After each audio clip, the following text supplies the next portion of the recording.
The benefits of multimedia and ICT in 21st century. The use of multimedia in learning has also been shown to improve retention by leveraging the brain's ability to process visual and auditory information. Multimedia learning leads to improved comprehension and retention of material. This results in better academic performance and a deeper understanding of complex concepts. 5 benefits of multimedia and ICT in 21st century and definition. First, engaging learning experiences.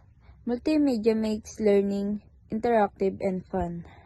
Second, flexible learning. ICT enables access to resources anytime, anywhere. Third, personalized education. Adaptive learning technologies cater to individual student needs. 4. Enhance collaboration. ICT tools facilitate communication and teamwork. 5. Improve knowledge retention. Multimedia presentation aid in better understanding and retention.